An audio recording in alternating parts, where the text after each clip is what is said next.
Hello friends, स्वागत है आपका हमारे यूट्यूब चैनल टेक समाचार पे। और आज हम डिस्कस करने वाले हैं टैक्स ऑडिट। हम आपके साथ डिस्कस करेंगे वे सभी परिस्थितियां जब आप पर टैक्स ऑडिट एप्लीकेबल होगा और किन परिस्थितियों में आप इनकम टैक्स के टैक्स ऑडिट से बच सकते हैं।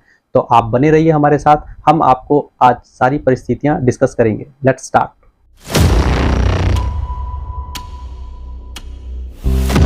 इनकम टैक्स के सेक्शन 44A(b) के अनुसार इनकम टैक्स में ऑडिट की टर्नओवर की लिमिट दी हुई है। अगर आप एक व्यापार बिजनेस करते हैं तो ऐसे केस में जनरल टर्म्स में 1 करोड़ रुपए से अधिक का ग्रॉस रिसीप्ट टर्नओवर होने पर आपको ऑडिट कराना मैंडेटरी है।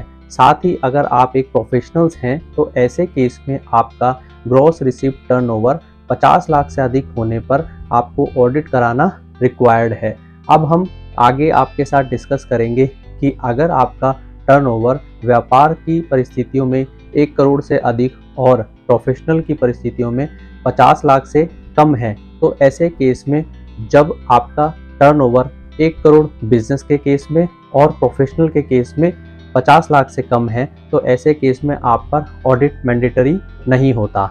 इन परिस्थितियों में आपके पास दोनों ऑप्शन रहते हैं। चाहे तो आप बुक्स ऑफ अकाउंट मेंटेन करते हुए trading account, profit and loss account और बैलेंस शीट बनाते हुए 8% से नीचे का इनकम कोट करते हुए अपना ITR फाइल कर सकते हैं।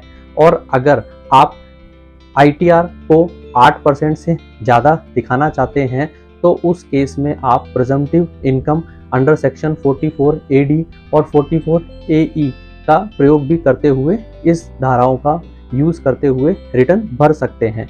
अब हम आपको फाइनेंस एक्ट 2021 में किए गए परिवर्तन को बताते हैं, जिसमें बिजनेस क्लास इट मीन्स जो व्यापार से संबंधित SSC हैं उनके लिए टर्नओवर की लिमिट को बढ़ाकर 1 करोड़ से 10 करोड़ कर दिया गया है, बशर्ते कि ऐसे व्यापार जो भी हैं वह पूर्णतः डिजिटली होने चाहिए और उनके होने वाले सभी ग्रॉस रिसीप्ट्स अथवा gross payment over the year 100% में से 5% से अधिक कैश में ट्रांजैक्शन नहीं होने चाहिए।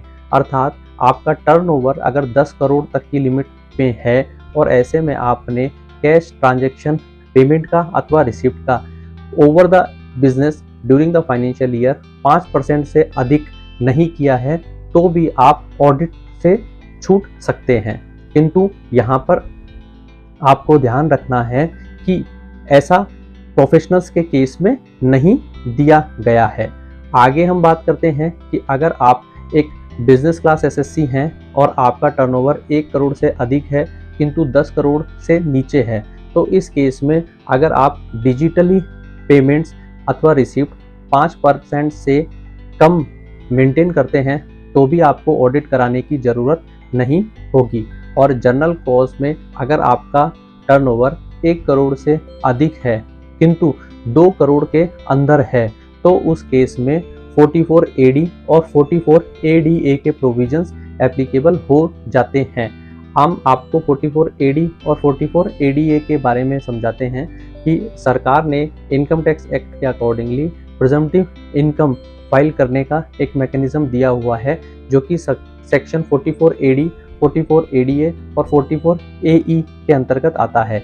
44AD business class SSC use करते हैं और 44ADA professional class SSC use करते हैं। यहाँ पर यह बताया गया है कि 44AB जहाँ जनरल प्रैक्टिस में कहता है कि व्यापार के केस में 1 करोड़ से अधिक होने पर आपको ऑडिट कराना है, किंतु अगर डिजिटली पेमेंट आप लेस देन 5% मेंटेन करते हैं तो उस केस में आपकी लिमिट 10 करोड़ हो जाती है। और इन्हीं लिमिटेशन के बीच में प्रिजम्पटिव इनकम का क्लॉज भी दिया हुआ है, जो यह कहता है कि अगर आपका टर्नओवर बिजनेस क्लास में 2 करोड़ और प्रोफेशनल के केस में 50 लाख तक है, तो ऐसे केस में आपको प्रिजम्पटिव इनकम यूज़ करके आप अपना रिटर्न फाइल कर सकते हैं। अब प्रिजम्पटिव इनकम के केस में हम डिस्कस करेंगे कि अगर आप व्यापार में 44AD सेक्शंस यूज़ करते हैं तो आपको 8% या उससे अधिक का प्रॉफिट डिक्लेयर करना है। इस डिक्लेरेशन में सभी प्रकार के खर्चों की छूट कंसीडर हो जाती है।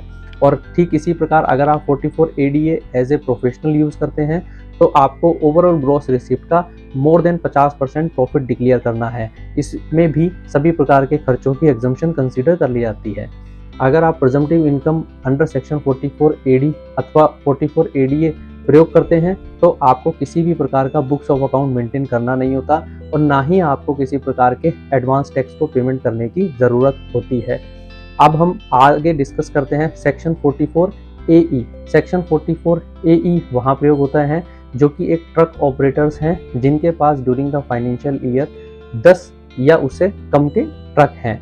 ऐसे लोगों को भी प्रिजम्पटिव इनकम अनुमानित आय के आधार पर रिटर्न भरने के ऑप्शन सरकार ने दिए हुए हैं।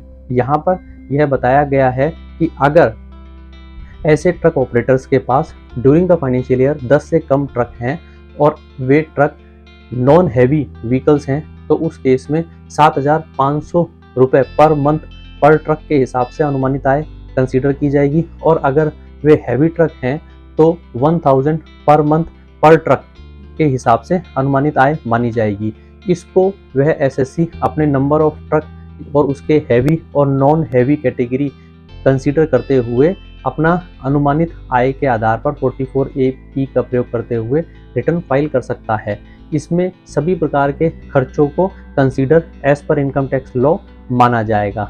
आगे हम बात करते हैं शेयर ट्रेडिंग में डील करने वाले लोग जो कि फ्यूचर एंड ऑप्शंस का प्रयोग करते हैं, साथ ही वे इंट्राडे ट्रेडिंग भी करते हैं। यहाँ आपको यह ध्यान रखना है कि इंट्राडे ट्रेडिंग होने की इनकम को हम स्पेकुलेशन की इनकम कहते हैं और अगर इंट्राडे ट्रेडिंग से आपको ड्यूरिंग द फाइनेंशियल ईयर कोई प्रॉफिट होता है तो उस प्रॉफिट को आप non books of account maintain करते हुए भी स्पेकुलेशन इनकम के रूप में फाइल कर सकते हैं। ठीक इसी प्रकार से F&O की इनकम भी अगर है और उस केस में भी आप प्रॉफिट होने पर नॉन बुक्स ऑफ अकाउंट का यूज़ करते हुए रिटर्न फाइल कर सकते हैं। सब्जेक्ट टू दोनों ही केस में आपका जो टर्नओवर है वह 1 करोड़ से कम होना चाहिए, किंतु क्योंकि दोनों ही F&O और स्पेकुलेशन का बिजनेस दोनों ही डिजिटली होता है और इसमें सारा रिसिप्ट्स और payment most of payment digitally होने की वजह से फाइनेंस एक्ट 2021 की जो टर्नओवर लिमिट 10 करोड़ बढ़ा दी गई है वह भी यहाँ एप्लीकेबल हो जाती है। किंतु आपको यह ध्यान रखना है कि स्टॉक के स्पेकुलेशन इंट्राडे ट्रेडिंग से और F&O से होने वाली इनकम अगर इन दोनों के during the financial year transaction से आपको लॉस आता है तो उस लॉस को कैरी फॉरवर्ड करने के लिए आपको books of account he maintain करनी पड़ेंगी। बिना बुक्स ऑफ अकाउंट मेंटेन किए हुए आप इस लॉस को आगे के सालों में नहीं ले जा सकते। तो इट मीन्स आपको यहाँ ध्यान रखना है कि अगर जनरली आपका बिजनेस क्लास टर्नओवर 1 करोड़ से कम है तो आपको बुक्स ऑफ अकाउंट मेंटेन करने की अथवा ऑडिट कराने की कोई नीड नहीं है। आप चाहे तो बिना बुक्स ऑफ अकाउंट का प्रयोग करते हुए अनुमानित प्रिजम्पटिव बेसिस इनकम का यूज़ करते हुए अपना रिटर्न फाइल कर सकते हैं। ठीक उसी प्रकार अगर आप एक प्रोफेशनल हैं, 50 लाख से नीचे का इनकम फाइल करते हैं तो आपको प्रिजम्पटिव बेसिस इनकम प्रयोग करके मोर देन 50% से ज़्यादा प्रॉफिट डिक्लेयर करते हुए आप अपना रिटर्न फाइल कर सकते हैं। आपको बुक्स ऑफ अकाउंट मेंटेन करने की अथवा ऑडिट कराने की कोई नीड नहीं है। किंतु अगर आपका बिजनेस से आने वाला ग्रॉस रिसिप्ट 1 करोड़ से अधिक है किंतु 2 करोड़ तक है तो आपके पास प्रिजम्पटिव इनकम में 8% या उससे अधिक का प्रॉफिट डिक्लेयर करते हुए रिटर्न भरने का ऑप्शन होगा। किंतु अगर आपका टर्नओवर 2 करोड़ से अधिक हो गया तो सेक्शन 44 AD प्रिजम्पटिव बेसिस पे इनकम रिटर्न भरने का आपका जो अधिकार है वह समाप्त हो जाएगा। फिर उसके बाद फाइनेंस एक्ट 2021 का अमेंडमेंट चेक किया जाएगा जिसमें टर्नओवर लिमिट 10 करोड़ दी गई है। वहां आपको यह देखना है कि आपके व्यापार में कैश रिसीप्ट और कैश पेमेंट 5% से ज़्यादा ओवर द ईयर नहीं होने चाहिए। अगर ऐसा है तो भी आप ऑडिट के दायरे से बच सकते हैं। ठीक, और साथ ही अगर आपने स्टॉक ट्रेडिंग और F&O में लॉस जनरेट किया है तो आपको बुक्स ऑफ अकाउंट मेंटेन करना मैंडेटरी रहेगा, क्योंकि आपको लॉस आगे के सालों में कैरी फॉरवर्ड तभी हो सकता है जब आप बुक्स ऑफ अकाउंट मेंटेन करते हुए अपना रिटर्न फाइल करें। और इन दोनों से होने वाले ट्रांजैक्शन डिजिटली होते हैं, इसलिए यहाँ पर ऑडिट की जो टर्नओवर लिमिट्स हैं वह 10 करोड़ होगी। आपको आगे भी बता देते हैं कि फाइनेंस बजट 2023 में presumptive income under section 44 AD में फाइल करने की जो टर्नओवर लिमिट थी उसे 2 करोड़ से बढ़ाकर 3 करोड़ कर दिया गया है, जो कि 1 अप्रैल 2024 से एप्लीकेबल होगी। और प्रोफेशनल के केस में 44 ADA में जो डिक्लेयर्ड 50 लाख तक की लिमिट है उसे भी बढ़ाकर 75 लाख कर दिया गया है। Hope so section 44 AB, section 44 AD, section 44 ADA और सेक्शन 44 AE, ये चारों ही सेक्शंस को मर्ज रूप में हमने आपको समझाने का पूरा प्रयास किया है, जिससे कि आप समझ सके कि कब आपको टैक्स ऑडिट के दायरे में आना है और कब आप टैक्स ऑडिट के दायरे से बच सकते हैं। होप सो ये वीडियो आपको अच्छा लगे और आप इस वीडियो को सुनने के बाद यह जान पाएंगे कि कब आपको टैक्स ऑडिट के दायरे में आना है और कब आप फ्री रहे।